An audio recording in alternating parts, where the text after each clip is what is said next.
दोस्तों, अगर आपको ये कहानी पसंद आई तो इसे लाइक करें, शेयर करें और कमेंट करके बताएं कि कहानी में आपको सबसे अच्छा क्या लगा। कोमल एक वर्किंग विमेन थी जो अपने पति विहान और सास ममता के साथ एक फ्लैट में रहती थी। उसके काम करने से उसकी सास को शुरू से ही ऐतराज था, क्योंकि कोमल अपने ऑफिस के काम के चलते घर के कामों पर ध्यान नहीं दे पाती थी, जिसके कारण ममता और उसके बीच में कभी कभी कहासुनी भी हो जाया करती थी।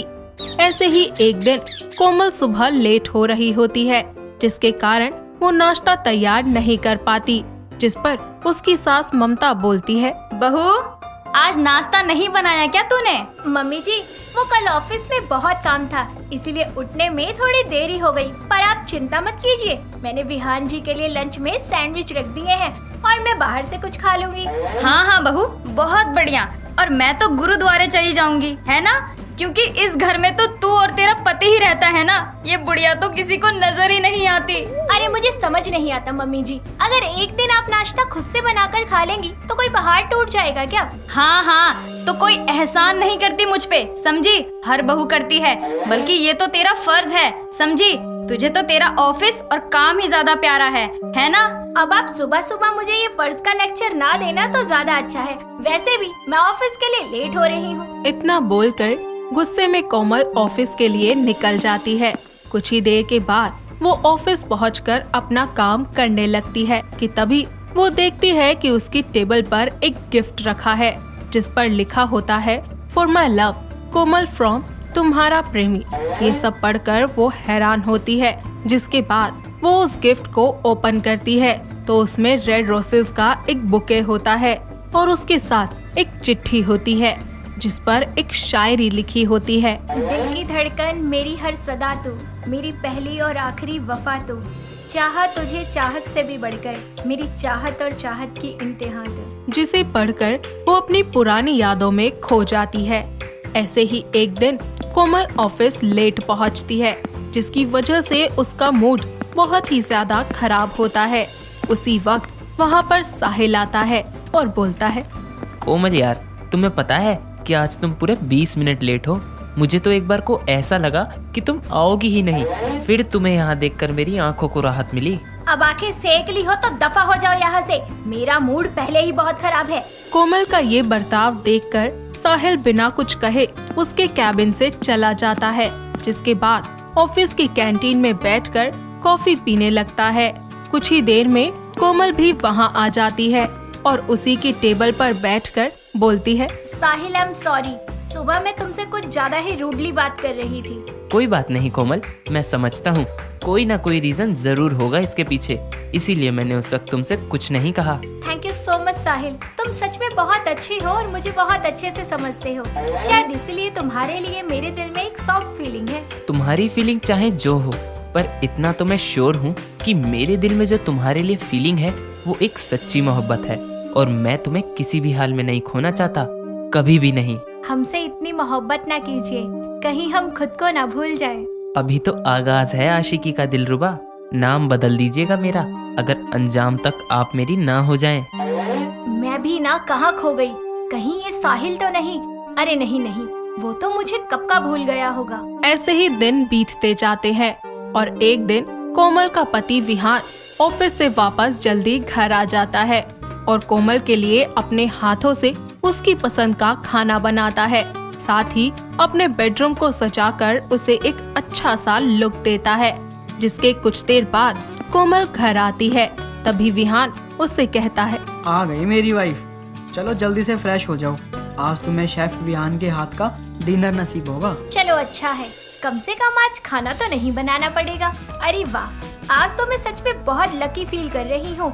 चलो डिनर करते हैं। दोनों साथ में खाना खाते हैं, जिसके बाद विहान कोमल की आंखें बंद करके उसे कमरे में ले जाता है।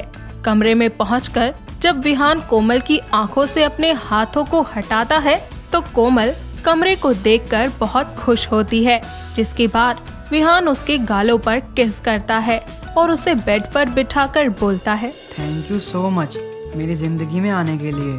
तुमने मेरी लाइफ से अकेलेपन को दूर किया है और मुझे अपना पति एक्सेप्ट करके जिंदगी की सबसे बड़ी खुशी दी है। I I am very lucky to have you in my life. सच में विहान मुझसे कितना प्यार करते हैं। मैं ही उनके लिए सब कुछ हूँ। आप मेरी लाइफ में सबसे इम्पोर्टेंट है। आपको पाकर मैं बहुत खुश हूँ। इतना कहकर दोनों एक दूसरे में खो जाते हैं। अगले दिन विहान जरूरी काम से घर पर ही रुकता है और कोमल अपने ऑफिस चली जाती है। जिसके बाद घर की डोरबेल बजती है। विहान जैसे ही दरवाजा खोलता है तो उसे कोई नहीं दिखता, बस नीचे एक लिफाफा होता है।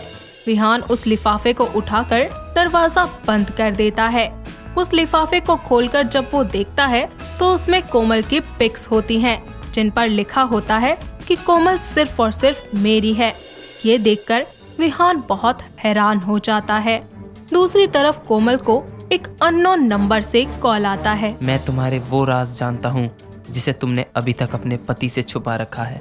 अगर तुम चाहती हो कि तुम्हारे पति को कुछ ना पता चले तो तुम्हें कल 12 बजे आकर मुझे मिलना होगा, तुम्हारे ऑफिस के पास वाले पार्क में। हेलो हेलो, कौन बोल रहा है? ये सब सुनकर कोमल डर जाती है और उसे समझ नहीं आता कि आखिर वो क्या करे। जिसके बाद शाम को जब वो घर पहुंचती है तो विहान उसे वो लिफाफा दिखाकर सारी बात बता देता है। विहान कोमल के साथ पुलिस स्टेशन जाकर कंप्लेंट करता है। जिसके बाद पुलिस उस अनजान को पकड़ने के लिए कोमल के फोन वाले आदमी की बताई हुई जगह पर जाने को कहते हैं और अगले दिन कोमल अपने ऑफिस के पास वाले पार्क में पहुंच जाती है। जिसके बाद एक नकाबपोश आदमी कोमल के पास आता है। जैसे ही वो कोमल की तरफ बढ़ने लगता है, अचानक से विहान और पुलिस वाले आकर उसे पकड़ लेते हैं और उसका नकाब उतार देते हैं। जिसे देखकर कोमल कहती है, साहिल तुम? हाँ, मैंने कहा था ना कोमल, मैं तुमसे सच्ची मोहब्बत करता हूँ और तुम्हें कभी भी भूल नहीं सकता। अगर तुम मेरी ना हुई तो मैं तुम्हें किसी भी हालत में पाकर रहूंगा। साहिल की ये बात सुनकर कोमल को वो दिन याद आ जाता है जब वो साहिल से इसी पार्क में आखिरी बार मिली थी। साहिल, जो मैं तुमसे कहने जा रही हूँ शायद तुम्हें उसका बुरा लगे, बट ये बात सच है कि हमारे रिश्ते का कोई फ्यूचर नहीं है। हाँ, मुझसे गलती हुई कि मैंने शादी के बाद भी तुमसे रिश्ता रखा, जिसे मैं अब खत्म करना चाहती हूँ। कोमल, मेरे साथ ऐसा मत करो। तुम्हें पता है ना, मैं तुम्हारे बिना मर जाऊंगा। मैं तुम्हें नहीं भूल सकता। साहिल, प्यार करना हमारे बस में नहीं होता, लेकिन उसे भूलकर आगे बढ़ जाना ये तो हमारे बस में है ना। सो प्लीज तुम भी मुझे अब कॉल मत करना और मिलने की कोशिश भी मत करना। मुझे भूल जाओ और अपना ध्यान रखना। Good bye. कोमल, मुझसे ये नहीं होगा। अगर तुम मेरी नहीं हुई तो मैं किसी भी हालत में तुम्हें पाकर रहूंगा, चाहे जो हो जाए। मैंने कभी नहीं सोचा था कि तुम कुछ ऐसा करोगे, मुझे ऐसे परेशान करोगे। उस वक्त मुझे जो ठीक लगा मैंने वो किया, लेकिन तुम मुझे पाने के लिए इस हद तक गिर जाओगे। तुम इसे पहले से ही जानती हो। विहान के इतना कहने पर कोमल साहिल के बारे में उसे सब बता देती है और विहान से माफी मांगते हुए कहती है, विहान, मुझे माफ कर दो। मैंने तुमसे ये बात छुपाई, पर अगर मैं तुम्हें ये सब पहले ही बता देती तो शायद ये सब कभी ना होता। I am sorry Vihaan. Komal की सारी बात सुनकर विहान उसके आंसू पोंछता है और उसे गले लगा लेता है। साथ ही पुलिस साहिल को वहां से ले जाती है। जिसके बाद साहिल को कोमल को परेशान करने के जुर्म में सजा हो जाती है। अब कोमल भी सब कुछ भूलकर विहान के साथ अपनी जिंदगी में आगे बढ़ती है और एक नई शुरुआत करती है। हर रोज एक नई कहानी देखने के लिए चैनल को सब्सक्राइब करें और बेल आइकन दबाना ना भूलें।